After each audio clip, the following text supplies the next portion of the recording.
Berpikir secara berlebihan bisa membuat Anda semakin stres dan bahkan menjadi gila. Jika permasalahan pada diri Anda pendam sendiri, kemungkinan besar Anda akan menjadi terpuruk.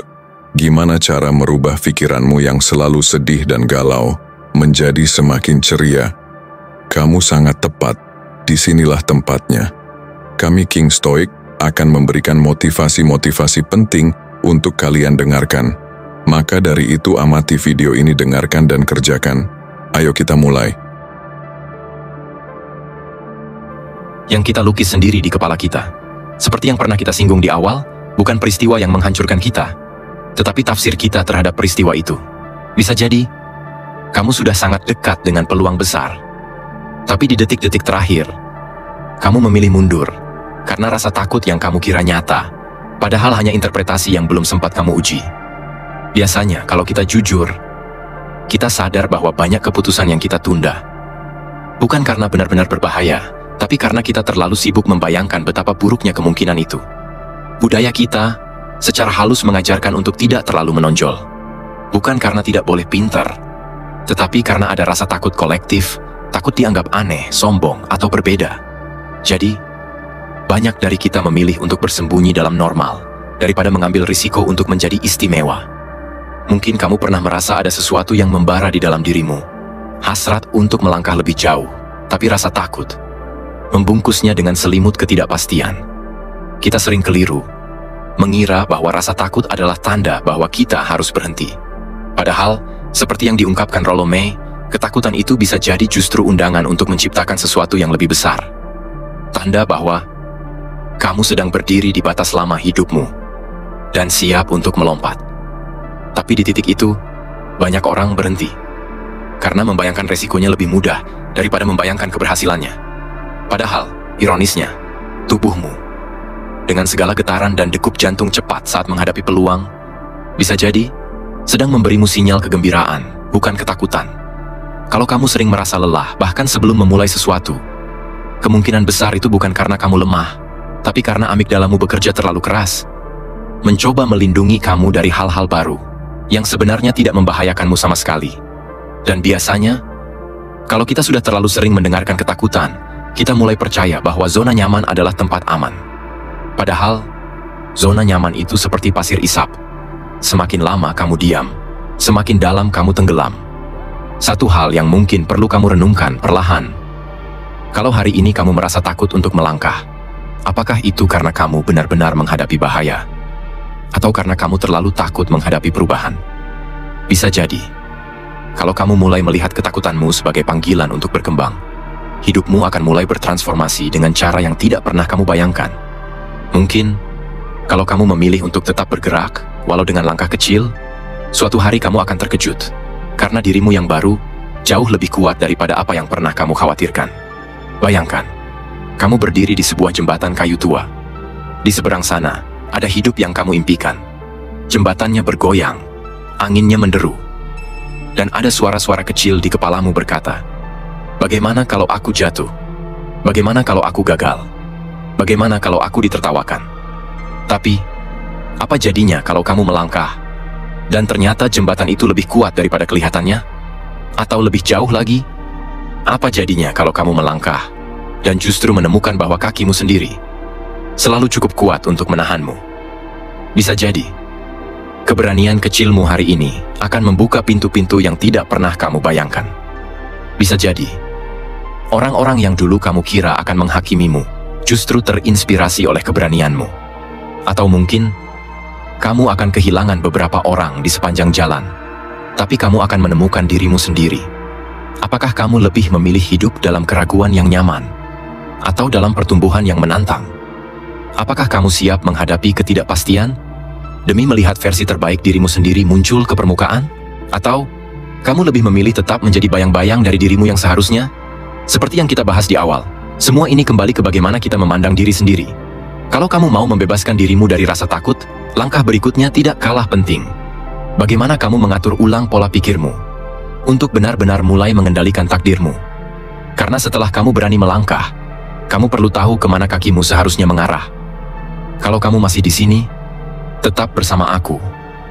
Kita lanjutkan perjalanan ini untuk benar-benar mengenali potensi terbaik dalam dirimu. Poin kedua, atur ulang pola pikir untuk mengendalikan takdirmu. Kadang kita merasa seperti terperangkap dalam jalan hidup yang sudah ditentukan. Kita bekerja, kita pulang, kita mengulang. Hari demi hari, seolah ada tali tak terlihat yang menarik kita ke arah yang sama, tanpa pernah bertanya, apakah ini benar-benar pilihan kita? Tapi, seperti yang pernah dibisikkan oleh Epictetus, takdir mungkin memang bukan di tangan kita, tapi cara kita menanggapinya sepenuhnya adalah keputusan kita. Coba bayangkan, kalau hari ini kamu merasa stuck, kalau setiap pagi terasa seperti episode ulangan yang bahkan kamu sudah hafal jalan ceritanya, apakah itu benar-benar karena takdir yang keras kepala? Atau bisa jadi, karena kamu belum mengatur ulang pola pikirmu. Kita sering tumbuh dalam budaya yang menghormati kepatuhan lebih dari keberanian berpikir. Bukan karena ada niat buruk, tapi karena begitulah sistem ini terbentuk. Menjaga stabilitas lebih diutamakan daripada mempertanyakan arah. Makanya, biasanya kita merasa lebih nyaman menjalani apa adanya daripada mempertanyakan, apakah jalan ini memang pantas untukku? Dan tanpa sadar, kita membiarkan suara orang lain menjadi pengemudi di belakang setir hidup kita. Mungkin orang tua, mungkin teman, mungkin lingkungan. Mereka berkata, ikuti saja. Ini aman. Tapi, aman untuk siapa? Seperti yang kita bahas sebelumnya, ketakutan seringkali membungkus peluang. Nah, dalam soal pola pikir, justru ketakutan itulah yang menciptakan penjara halus yang tidak kita sadari. Hari ini satu keputusan ditunda, besok satu peluang dilewatkan. Lalu, tanpa terasa, kita mengira itu takdir. Ada riset menarik soal ini. Ketika seseorang hidup terlalu lama dengan pola pikir pasrah, sistem otaknya, terutama bagian retikular aktivasi, mulai memfilter informasi yang sesuai dengan ketidakberdayaan itu. Kita jadi lebih mudah melihat masalah daripada peluang. Coba pikirkan, berapa banyak kesempatan yang pernah lewat di depanmu, tapi tidak kamu lihat, karena keyakinan di dalam dirimu berkata, aku memang cuma begini. Padahal, mungkin saja, hanya karena pola pikirmu yang sudah lama tidak di-upgrade. Bayangkan, kalau pikiranmu itu seperti radio, dan selama ini, kamu hanya mendengarkan satu stasiun. Stasiun Aku Nggak Bisa FM. Padahal, ada begitu banyak saluran lain. Stasiun kesempatan, stasiun petualangan, bahkan stasiun keberanian. Tapi, sebelum kamu memutar tombolnya, suaramu sendiri tidak akan berubah. Lucu ya? Kita kadang mau hidup berbeda, tapi tetap pakai pikiran lama. Kita mau hasil baru, tapi tidak mau mengubah logika dan cara pandang yang mengurung kita. Kalau kamu tetap menggunakan pola pikir kemarin, apakah kamu yakin takdirmu besok akan berbeda? Bisa jadi, kalau hari ini kamu mulai memprogram ulang fokusmu, otakmu akan mulai mencari peluang baru, mengolah informasi baru, dan siapa tahu, peluang yang dulu kelihatan mustahil, jadi terasa mungkin. Secara ilmiah, neuroplasticity sudah membuktikan bahwa otak kita bisa membentuk jalur baru, kebiasaan baru, reaksi baru, asal dilatih. Dan itulah kenapa, dalam proses ini, perlu kesabaran. Bukan perubahan dramatis dalam semalam, tapi latihan kecil setiap hari, seperti memprogram ulang radio yang rusak. Mungkin hari ini kamu mulai berpikir, bisa kok aku belajar hal baru? Besoknya, mungkin aku layak ambil peluang itu. Lusa, kalau gagal, aku tetap bertumbuh. Sedikit demi sedikit, radio itu bergeser. Frekuensi hidupmu mulai berubah. Lalu muncul pertanyaan kritis. Kalau mengubah pola pikir begitu penting, kenapa banyak orang tetap tidak melakukannya? Jawaban paling sederhana adalah takut. Bukan takut berubah, tapi takut kehilangan diri lama. Diri yang nyaman dalam kebiasaan.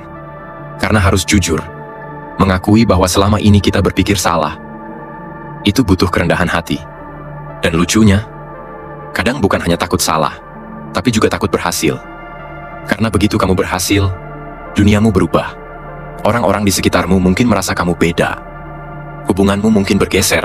Tapi bukankah itu harga kecil dibandingkan hidup dalam pola pikir yang tidak pernah benar-benar kamu pilih sendiri? Seperti yang kita sentuh sebelumnya, membebaskan diri dari rasa takut memang penting. Tapi mengatur ulang pola pikir, itu ibarat membangun jalan baru. Bukan hanya sekadar berjalan keluar dari ketakutan. Dan setelah kamu mengubah cara berpikirmu, pertanyaannya berikutnya sederhana tapi berat. Seberapa kuat kamu bisa menjaga keyakinanmu, meskipun dunia di sekitarmu mulai berguncang? Poin ketiga, jadilah tak tergoyahkan dengan kekuatan keyakinan. Pernahkah kamu merasa dunia di sekitarmu berguncang hanya karena satu komentar kecil? Mungkin tanpa sadar kamu mengizinkan suara asing masuk dan menggoyahkan tembok keyakinan yang seharusnya kau jaga dengan rapat. Kita sering lupa bahwa ketenangan batin, seperti yang diajarkan para Stoik, bukan tentang menyingkirkan dunia, tapi tentang menaklukkannya lewat pikiran kita sendiri. Marcus Aurelius pernah menulis, "Diri kita membentuk dunia luar." Kalimat itu terdengar sederhana, tapi kenyataannya sulit sekali dijalani.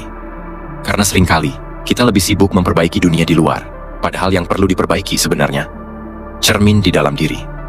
Dan ironisnya, saat kita mencari pembenaran, kita justru membiarkan dunia luar mengambil alih kendali.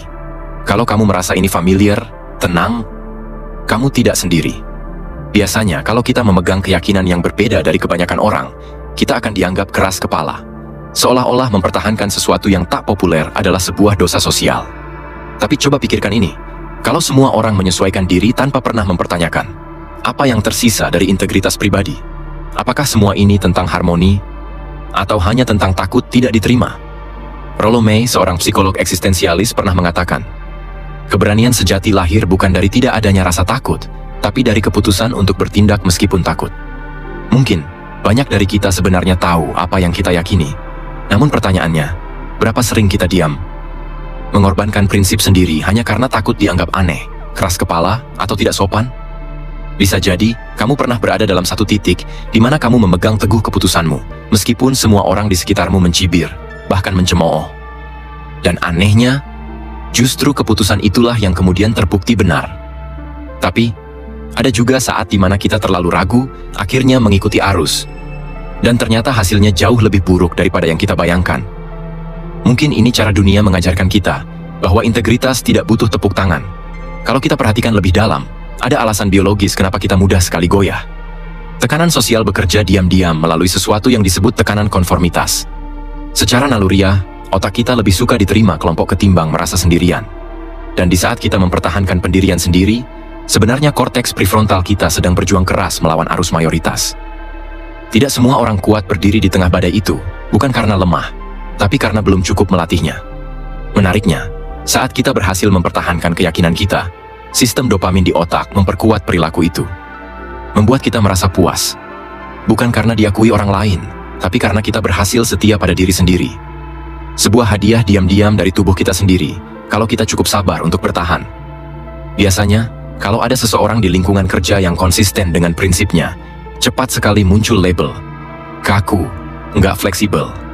Padahal sebenarnya, mungkin justru orang itu yang paling jujur terhadap dirinya sendiri. Sayangnya, keberanian macam ini sering disalahpahami, bahkan dikucilkan. Kalau kamu pernah merasakannya, mungkin itu bukan pertanda bahwa kamu salah, tapi tanda bahwa kamu sudah berjalan terlalu jauh di depan. Lalu muncul pertanyaan, kapan sebenarnya kita harus bertahan, dan kapan kita perlu menyesuaikan diri? Jawabannya sederhana. Kalau keyakinanmu lahir dari pencarian, bukan dari ego, tetaplah bertahan. Tapi kalau hanya untuk membuktikan sesuatu kepada orang lain, mungkin sudah saatnya kita belajar melepaskan. Ada kemungkinan, dalam perjalanan ini kamu akan merasa sendirian. Ada juga kemungkinan kamu akan mengejutkan bukan hanya dunia luar, tapi dirimu sendiri. Sebab keteguhan hati yang diasah terus-menerus, lambat laun akan membangun kualitas yang tidak semua orang punya. Inner authority. Sebuah otoritas batin, yang membuatmu tidak lagi butuh pengakuan untuk tahu siapa dirimu. Penelitian menunjukkan bahwa orang-orang dengan keyakinan kuat memiliki konsolidasi lebih dalam di sistem limbik mereka. Hipokampus mereka bahkan menunjukkan aktivitas yang lebih padat dalam menjaga ingatan emosional terkait nilai-nilai yang mereka pegang. Artinya, mempertahankan prinsip itu bukan hanya soal sikap mental, tapi benar-benar mempengaruhi struktur otakmu. Tapi tentu saja, ada risikonya. Kalau kamu terlalu keras kepala, kamu bisa kehilangan peluang belajar. Tapi kalau kamu terlalu lentur, kamu bisa kehilangan jati dirimu. Menemukan keseimbangannya, itulah seni hidup yang tidak pernah selesai dipelajari. Mungkin kamu bertanya, mengapa kadang begitu sulit untuk bertahan saat semua orang mempertanyakanmu? Jawabannya mungkin sederhana, karena suara ego dan suara hati sangat mirip bisikannya. Dan butuh keberanian yang luar biasa untuk membedakan mana suara yang mengajak kita bertumbuh, dan mana suara yang hanya mengajak kita bertahan demi harga diri semu. Sekarang, bayangkan. Suatu hari kamu melihat ke belakang, dan menyadari bahwa di saat semua orang meragukanmu, satu-satunya yang tidak menyerah terhadapmu adalah dirimu sendiri. Seberapa besar rasa hormat yang akan kamu miliki untuk dirimu saat itu? Dan seandainya kamu bisa mempercayai satu hal saja hari ini, mungkin cukup satu, bahwa keberanianmu mempertahankan keyakinan ini akan mengubah jalan hidupmu lebih jauh dari yang bisa kamu bayangkan. Kalau semuanya terasa berat, ingat saja, terkadang kunci bertahan bukanlah kekuatan besar, tapi keteguhan kecil yang kita ulang hari demi hari. Poin keempat, buka potensi pikiranmu dengan pemrograman otak. Pernahkah kamu merasa hidupmu berjalan seperti dalam mode otomatis? Seolah-olah keputusan-keputusanmu sudah diprogram jauh sebelum kamu sadar bahwa kamu punya pilihan. Kalau ya, mungkin inilah saatnya berhenti sejenak dan mulai bertanya, siapa sebenarnya yang menulis naskah dalam kepalamu? Epictetus pernah mengatakan bahwa kita harus melatih diri menghadapi kesulitan, bukan untuk menolak hidup, tapi untuk mengendalikan bagaimana pikiran kita membentuk pengalaman itu.